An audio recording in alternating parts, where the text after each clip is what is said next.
Welcome to The Explainer. Today, we're lacing up our virtual walking shoes for an architectural tour.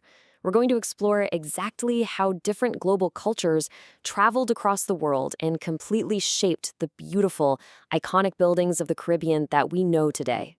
Let's kick things off with a pretty fascinating question. When you're strolling through a Caribbean neighborhood, why is there such a wild, vibrant mix of house designs?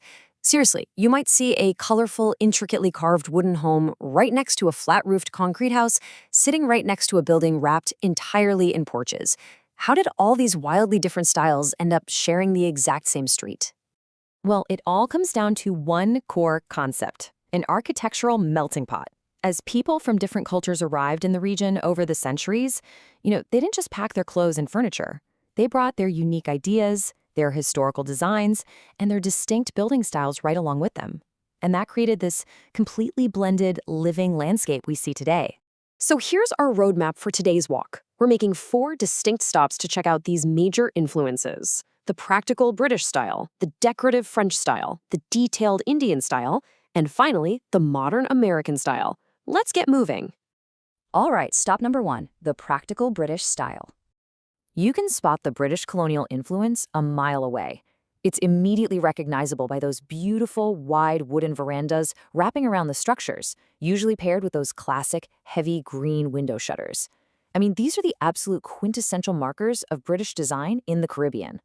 And what's really fascinating here are the strict structural priorities. The British actually raised their wooden houses right up above the ground. They used these highly sloped roofs, and they heavily favored those wide verandas, or porches, basically extending the living space right out into the fresh air. But there was a brilliant why behind all this. It's the ultimate example of form following function. Raising the houses and adding those massive porches kept the inside incredibly cool in that blistering hot climate. Meanwhile, the sloped roofs and heavy shutters, those were designed specifically to protect the home from punishing tropical rains. Literally everything had a specific weather-beating purpose. Okay, let's head down the street to our second stop, the decorative French style. Stepping into a French-influenced neighborhood is a striking contrast. The French brought a highly decorative, really ornate touch to the islands. You can see this perfectly captured in those stunning, fancy metal balcony railings.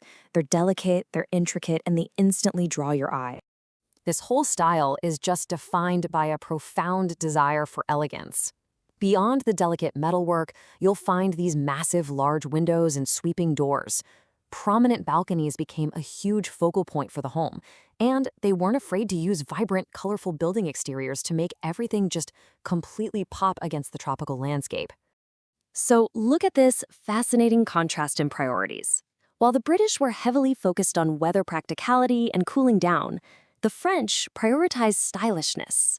Those large windows and sweeping balconies weren't just for showing off, though, let's be honest, they looked great. They actually improved the airflow of the house while adding undeniable beauty to the entire neighborhood. Continuing our tour, here's stop number 3, the detailed Indian style. This architectural style is an absolute feast for the eyes.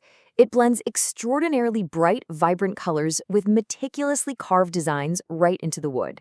It's a style that totally celebrates complex patterns and visual warmth. If you're ever trying to spot the Indian influence, you're looking for those incredibly detailed, decorative patterns. You want to look for intricately carved woodwork, super bright colors, and this really clever utilization of open spaces that just makes the home feel incredibly vast and welcoming. But here's the kicker. These architectural details were never just for show. They injected a really deep sense of cultural identity and heritage straight into the region. By creating those open spaces and utilizing these distinct designs, they significantly improved the overall comfort of the living space. It was all about making a house feel like a culturally rich home. All right, let's walk over to our 4th and final stop on the tour today, the modern American style. The American shift completely transformed the architecture of the Caribbean. We're moving away from raised wooden structures and delicate carvings, straight toward a highly modern aesthetic. It's characterized by solid concrete construction, very clean lines, and, this is a big one, integrated home garages. This modern approach traded historical flourishes for harsh durability. We're talking heavy use of strong concrete materials, much flatter roof lines, massive modern glass windows, and, like I mentioned, homes built with garages right into the footprint. And why does this specific style matter for the islands? Because the American influence was overwhelmingly focused on using materials that are incredibly strong and durable.